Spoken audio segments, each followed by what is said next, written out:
पुराने जमाने की बात है कि काबुल में दो गरीब आदमी रहा करते थे। मुश्किलात के तूफान ने उनकी जिंदगियां जीन कर रखी थी।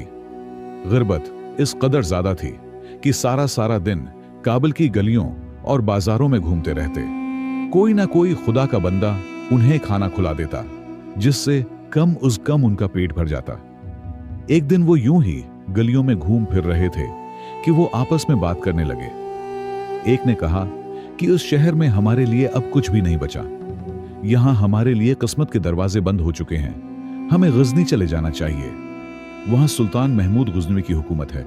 सुना है बहुत नेक और खुदा तर्स इंसान है। हमें वहां जाकर हर मुमकिन कोशिश करके सुल्तान महमूद गजनवी से मुलाकात करनी चाहिए और अपनी मदद की दरख्वास्त उसके सामने रखनी चाहिए। मुझे यकीन है कि वो हमारी मदद जरूर करेगा।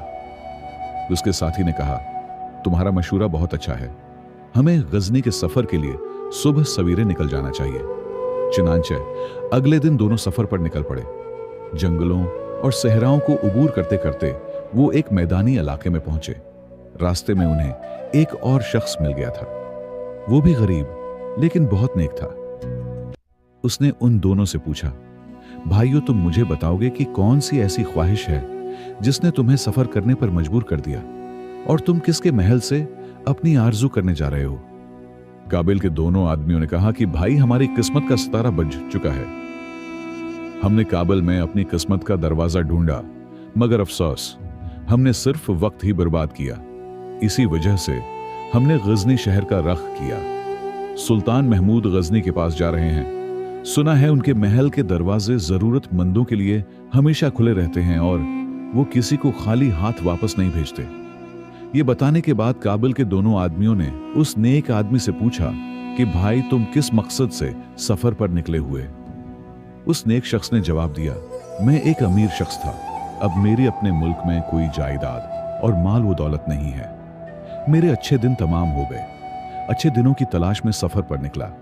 मुझे सुल्तान महमूद से कोई उम्मीद नहीं है। मुझे तो इससे उम्मीद है जिसके दरवाजे से सुल्तान महमूद जैसे बेहिसाब बादशाह अपने खजाने भरते हैं। उसके बाद वो तीनों इकट्ठे सफर पर चल पड़े, यहां तक कि वो गजनी शहर पहुंच गए। पहुंचकर उन्हें एक खंदर नजर आया। उन्होंने रात इसी खंदर में बसर करने का इरादा किया। वो तीनों कट्ठे खंदर में बैठे मुख्तलिफ मौजुआत पर गुफ्तगू कर रहे थे। इत्तेफाक की बात है कि सुल्तान महमूद गजनवी अपने दो मुकर्रबों के साथ भैंस बदलकर चांदनी रात से लुत्फ अंदोज होने के लिए गलियों में ठहल रहा था कि चलता चलता इस खंदर के पास पहुंच गया। इस खंदर से लोगों के बोलने की आवाज आई तो वो खंदर में दाखिल हो गया और देखा कि तीन आदमी बैठे आपस में बातें कर रहे हैं। सुल्तान महमूद गजनवी ने पूछा कि तुम लोग कौन हो और यहां क्या कर रहे हो? काबिल के दो आदमियों ने कहा, हम पर गुर्बत और तंग दस्ती ने डेरे जमाए हुए हैं। हालात ऐसे हैं कि खाने को मुश्किल से मिलता है। सुल्तान ने पूछा कि तुम्हारी क्या ख्वाहिश है? दोनों ने जवाब दिया, तुम हमारी ख्वाहिश पूरी नहीं कर सकते, इसलिए बताने का अभी कोई फायदा नहीं। सुल्तान ने जवाब दिया, क्योंकि इस दुनिया के तमाम लोग एक दूसरे के पाबंद हैं और एक दूसरे पर इन्हिसार करते हैं, इसलिए आप लोगों को मुझे अपने ख्वाहिशात बता देनी चाहिए, शायद मैं आपकी मदद कर सकूं। उसने जवाब दिया, मैं एक ऐसा शख्स था जिसके पास बेशुमार दौलत और जायदाद थी, मगर धोखेबाजी की वजह से मेरी सारी दौलत जाती रही। अगर कहीं से मुझे 10,000 दिनार मिल जाएं, तो मैं इनसे कारोबार करूंगा और दोबारा अमीर बन जाऊंगा। काबिल का दूसरा आदमी बोला, मैं एक बदकिस्मत इंसान था, मगर किस्मत ने मुझे अमीर बना दिया। मेरी एक बहुत खूबसूरत बीवी थी, उसकी बरकत की वजह से मुझ पर दौलत की जैसे बारिश होने लगी।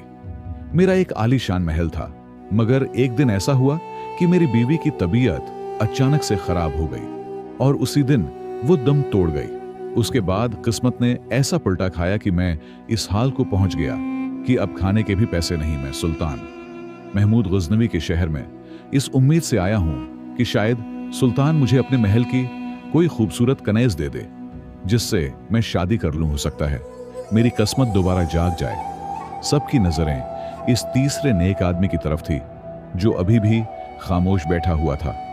सुल्तान ने गर्दन गंवाकर उसकी तरफ देखा और पूछा, क्या तुम्हें किसी चीज की ख्वाहिश नहीं? इस शख्स ने जवाब दिया, मैं अपनी ख्वाहिश सिर्फ अपने रब से बयान करता हूं, जिसके हाथ में तमाम खजाने हैं, जिसने बादशाहों को बादशाही दी। अगर वो चाहेगा तो वही मुझे सोना देगा, अगर उसने चाहा तो वही मुझे बीवी भी देगा। सुल्तान ने इस नेक शख्स से कहा कि फिर भी तुम बताओ कि तुम्हारी ख्वाहिश क्या है।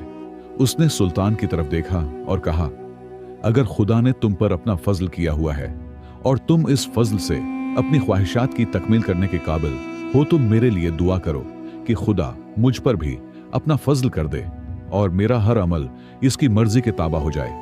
सुल्तान उसकी बातें सुनकर थोड़ा हैरान हुआ, मगर फिर कुछ कहे बगैर वहां से चला गया। अगले दिन सुल्तान महमूद गजनवी अपने तख्त पर बराजमान था कि उसने अपने मुसाहिब को हुक्म दिया कि कल रात वाले तीनों मुसाफिरों को दरबार में हाजिर किया जाए। चनांचे इन तीनों को सुल्तान के दरबार में पेश किया गया। जब वो सुल्तान के दरबार में हाजिर हुए तो ये देखकर हैरान रह गए कि तख्त पर बैठा ये शख्स वही है जिससे कल उनकी मुलाकात हुई थी।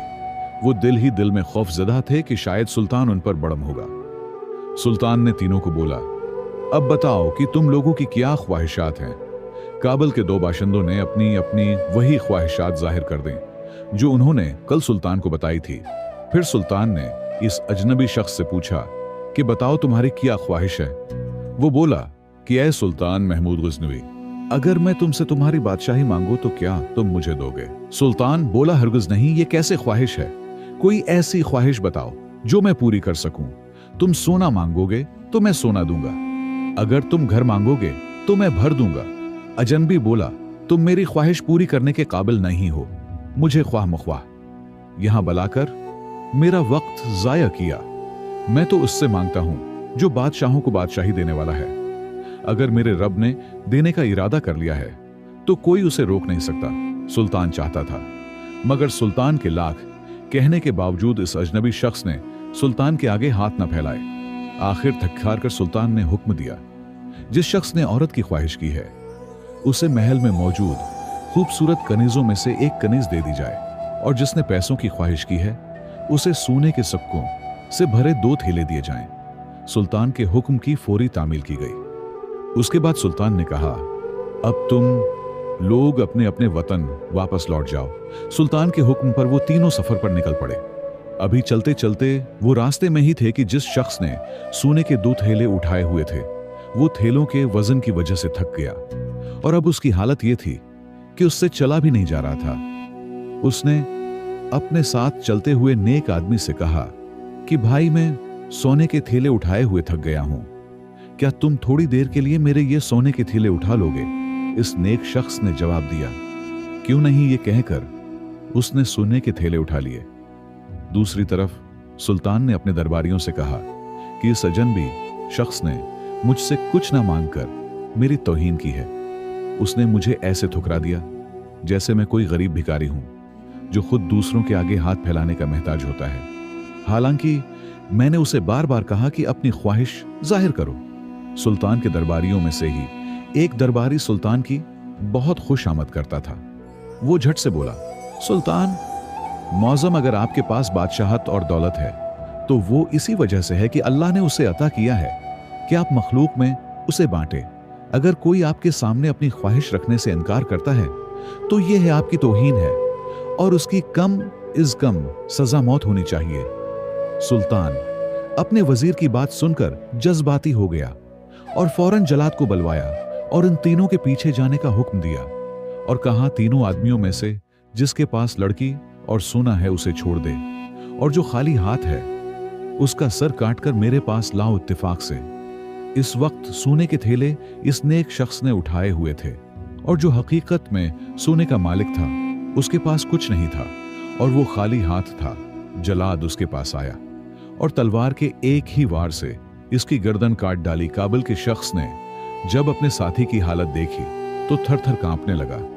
दूसरी तरफ अजनबी शख्स को भी मामला समझना आया कि यह हुआ क्या है और इसकी गर्दन क्यों काटी गई है। जब जलाद इस शख्स का सिर सुल्तान के पास लेकर आया तो सुल्तान महमूद गजनवी ने बगूर देखा और गुस्से से बोला कि बेवकूफ, तुम इस बेगुनाह शख्स का सिर काट कर ले आए हो। दूर हो जाओ मेरी नजरों से, उससे पहले कि मैं तुम्हारा सिर कलम करवा दूं। सुल्तान समझ गया कि सोना लेने वाला शख्स थक गया होगा और उसने अपना सोना इस अजनबी शख्स को थोड़ी देर के लिए दे दिया होगा। सुल्तान ने दूसरे जल्लाद को बुलवाया और बोला, अब तुम जाओ और जिसके पास सोना है उसका सिर काट कर लेकर आओ। जल्लाद वहां से रवाना हुआ। उस बार खुदा का करना ऐसा हुआ कि काबिल का जो आदमी मारा गया था उसके साथी के दिल में लालच पैदा हो गया। वो चलते चलते बोला, भाई देखो, मेरा दोस्त तो बेचारा मारा गया, मगर उसके सोने का असल मालिक मैं हूं, क्योंकि हम दोनों काबिल में इकट्ठे थे। तुम ये सोना मुझे दे दो। नेक आदमी को तो कोई लालच थी नहीं, उसने फौरन दोनों थैलों को काबिल के शख्स के हवाले कर दिया। अब मंजर यह था कि अजनबी शख्स दोबारा खाली हाथ था और सोना उस काबिल के बाशिंदे के पास था, जो अपने साथ उस कनेज को भी लेटने में जल्लाद वहां पहुंच गया। उसने देखा कि एक शख्स खाली हाथ है और दूसरे के पास सोना है। उसने काबिल के दूसरे बाशिंदे को भी मौत के घाट उतार दिया और उसका सिर लेकर सुल्तान की खिदमत में हाजिर हो गया। जब सुल्तान ने मरने वाले का सिर देखा तो गुस्से से चला उठा कि यह आदमी भी गलती से मारा गया।